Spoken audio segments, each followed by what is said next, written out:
Well, hi everybody, it's Mr. Anime here, and I'm recording on my MacBook's web camera, and my MacBook's from like 4 years ago, so the web camera's not that great, so you'll have to bear with me.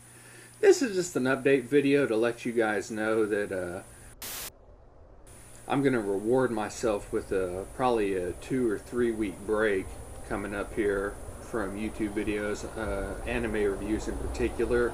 I might do some blog stuff, clicking on my page, well, I won't say it, but you guys know.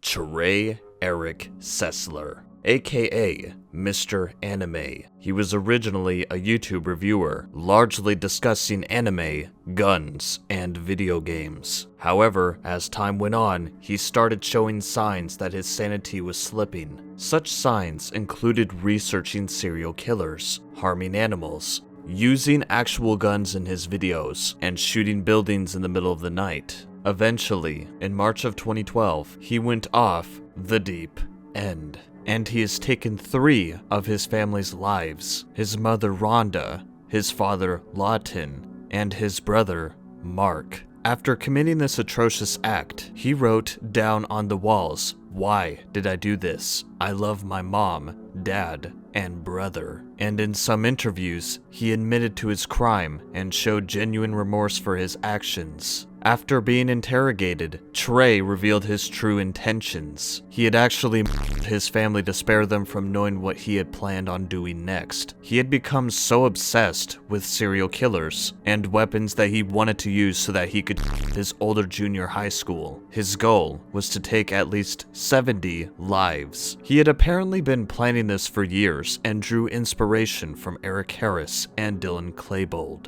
But before he could carry out this massacre, he was caught, and he was sentenced to life in prison without the possibility of parole or appeal. After the sentence was announced on August 2nd of 2012, family members were allowed to give statements about their thoughts onto the crime, the effects that Trey's actions had on them and the community, and their hope that he could get the treatment they felt that he needed while in prison. Chief Rahak acknowledged that some might not be satisfied with the sentence, but he said that he thought it would bring some sort of closure. Today, we shall be covering the story of Mr. Anime, the infamous YouTuber that long ago was known all over, but is now an evil relic within YouTube history. And the history behind this man is but a mystery. Did that rhyme? Whatever. It's tragic though, given the fact that he had a great following at one point, as well as all the tools that he had to become a decently popular channel. However, something has driven him to commit these crimes. Was it due to mental illness? Was there even more influences besides the Columbine incident? Did something else anger him to the point where he simply just could not control his actions? And well, for those potential questions that you may have, I believe I may have some of those answers. Stay tuned as I provide a documentation and heavy details about an infamous channel that is long gone, but is definitely not forgotten about. This is the story of Trey Sesler, known as Mr. Anime and Lenscap Productions. Thank you all for coming by to this video. Make sure you leave a subscribe, leave a like, and I hope you all enjoy this video.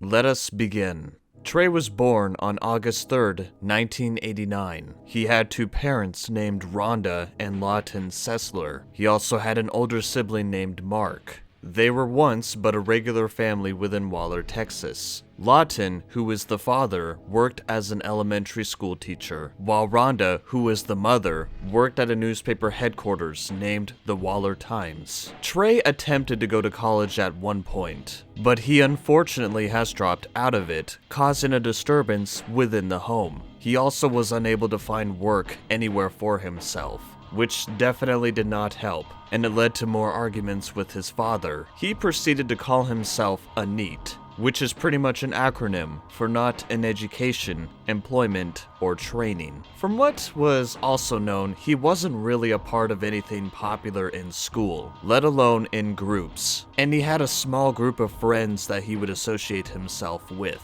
At the time, they all seemed to have the same interests as him, which was anime, filming, gaming, etc. He also had, from what I assume, an acquaintance or an old friend named Tara Sandoval, who's pretty much known him since 6th grade. She went on to describe Trey as a quiet person who wasn't really a social butterfly, but when you approach him, he's very kind. And sometime later, on September 14th, 2006, he created a channel onto the YouTube platform, and he named himself LensCap Productions, which led to the birth of his online character, or you could say persona, known as Mr. Anime. Trey would use YouTube as a way to distract himself from the outside world, as well as the pressure that real life brings to the table. He would create various videos discussing topics of anime or animation, and he would keep himself connected with several people across the internet that shared the same interests as him. Bloopers, skits, and short films were also created, and they would also feature his relatives like his mother, father, and brother. Later on, he would eventually prioritize creating more anime content for his channel, and it led to him being formally known as Mr. Anime. He made reviews onto anime, giving his honest opinion, as well as maintaining a respectful behavior while filming these videos, and for this reason, his channel significantly grew at a fast pace. And what also helped him even more at the time was that YouTube used to be a lot easier to grow when it was fresh and new. So really, in his situation, he could have taken a lot more advantage of this and make his channel into something more monumental, even if it was just simple reviews and home videos. And progressively, as he would continue creating content over the years, he would reach 1 million views onto his channel by the time 2011 came about, which at the time was definitely a milestone to brag about. He also had a collection of 300 videos within the year span of 2006 to 2011. However, as time gradually went on, his content would noticeably become more concerning. Now at times, he would still do comedy skits here and there to provide a bit of variety for his channel, but there exist some that are actually quite dark, then shall I say, humorous. Trey's love for YouTube as well as anime continued to be prominent. However, he would eventually introduce guns into his videos, which is discovered to be another one of his interests. He collected them, sold them, and used them, even showcasing some onto videos. And within these posts, they would pretty much be seen more as demonstrations than actual skits in my opinion.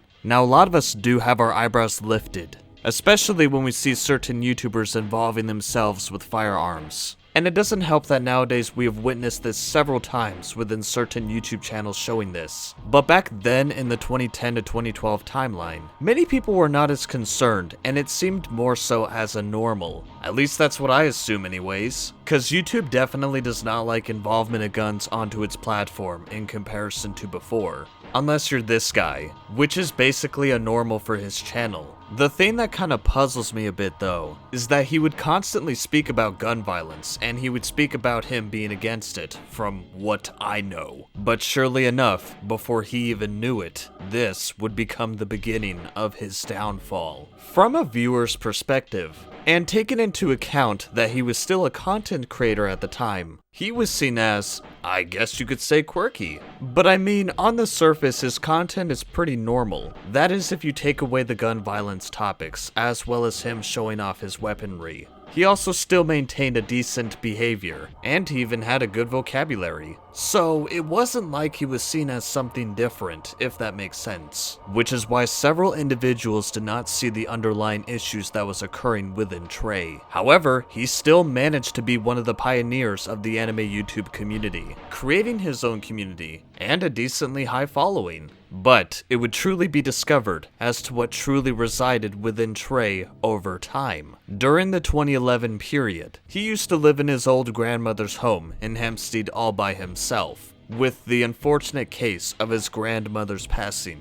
Now for someone like Trey, I feel him living completely alone is a huge red flag in itself. I mean, with the prior videos talking about his guns, the dark skits that he would create, and some of the topics that he would mention that was pretty damn dark. I personally think that it led to Trey living alone by himself, gathering his thoughts, and speaking to his demons. It's said that he would consistently think of harming others, and he had a fascination with historic school incidents like Columbine, as well as killers such as Ted Bundy. He would also plan out attacks such as going to his older school and causing a massacre. Later on, people began to speculate, and surprisingly take notes on what Trey's actions are leading towards. It is also said that during his target practice, he used live animals, even including his pet bunny rabbit as one. And as time went on, it was seen that his disturbing behavior has been increasing more and more as he continued posting to his channel. Basically, he used to make a lot more sense with what videos that he made on his channel, but then he slowly turned into something entirely different,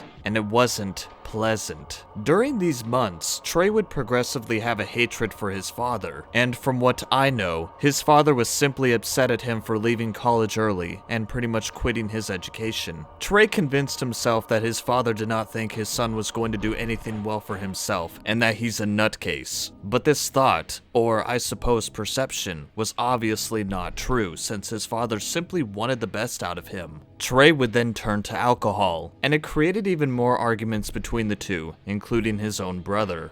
And so, over the course of weeks passing, these problems would soon submerge into something much more. Something that became some of the most infamous and known videos in YouTube history. And I say this because these couple of videos were that of a foreshadow into what was going to happen after they were posted. The videos' titles were named Mr. Anime is Planning Something, and Mr. Anime Gets a Job. Short and simple these videos were, with Trey stating that he's going to be taking a couple of weeks off of YouTube, but he would still produce content. He also said that he gotten himself a new job, but this was obviously not true. He wasn't offered any sort of job. And to this day, these two are his final videos ever posted onto his channel. And then came the incident that is March 19th, 2012. Trey stayed awake all night under the influence of alcohol, which further led to his demented thoughts becoming a reality. The next day of March 20th, Trey returned to his original family's home, but he was in possession of a firearm.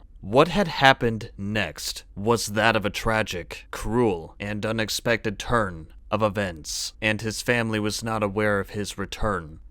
Later on, the police were called to the home location with a report of a family member asking them to go check onto the residence, due to the parents not returning phone calls all day. Police investigated the area, and they looked through the window, seeing Mark and Rhonda with gunshot injuries. And when they went indoors, they found the house to be completely wrecked, with bullets and casings all across the floor. As they continued searching the home, they found writings of confessions onto doors, with quotes such as, "I will never forgive myself. I don't know why I did this. God help me. I will never forgive my state of mind. Never. No one will forgive me. Not even me. Why did I do this? I love my mom, dad, and brother." And, from what police obviously discovered, it was Trey that committed the crime of ending the lives of all three of his family members. It was also known that he had loaded his vehicle up with a lot of ammunition rounds, as well as his rifle, and drove to his old school. He sat into the vehicle in the parking lot, and to his surprise, he did not commit the massacre he had planned in his head for a long time. The police searched high and low for Trey's location, and eventually he was discovered at his friend's house in Magnolia. He was fortunately arrested. When he was taken into custody, he was confessing a lot of plans that he was going to follow through, even the attack onto the school, with him wanting to claim 70 lives. And with a sick, twisted reason for why he took the lives of his family, was because he did not want them to deal with his issues as well as shame.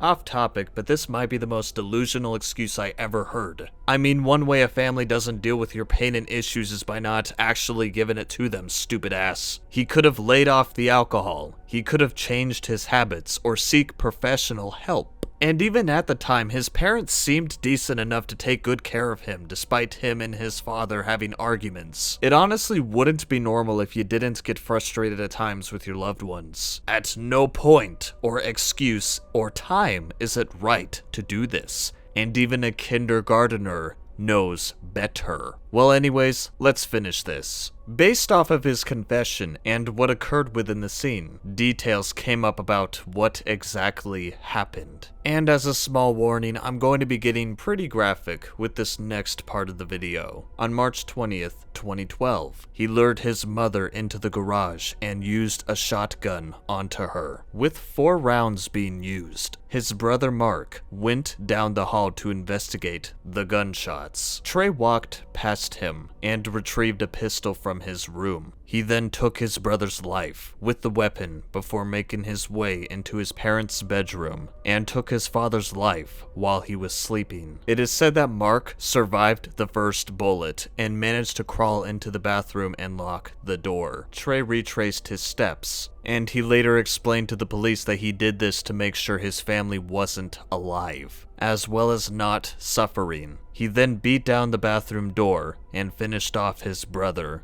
who he had once upon a time referred to as his best friend. During the police investigation, it seemed that he was feeling some sort of guilt for his actions, and he would continue describing reasons. One was that if anyone was to hurt his own family, it would be him. And by the end of this, he was sentenced to life in prison without the chance of getting parole. Fast forward to present day, Trey is still currently alive in prison. Some people thought that he was deceased, but this is actually not true. From what was also discovered, Trey's older friends would state that he had a thing for violence. At the time, this was only present on the video games or skits, not actually in reality. He was seen as a very intelligent, kind-hearted, and honest individual who simply enjoyed fantasy to keep away from his real-world issues. During this point in time, there wasn't really any signs or red flags that came from him. At least, not until late 2011 and early 2012. And when this situation happened, it was more so an explosion of mental instability, which led to the result of his 3 family members, Rhonda,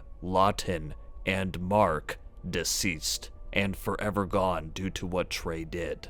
In conclusion, Trey Sesler is a case that many people see as shocking, confusing, and most of all, demented. It brings me great shame.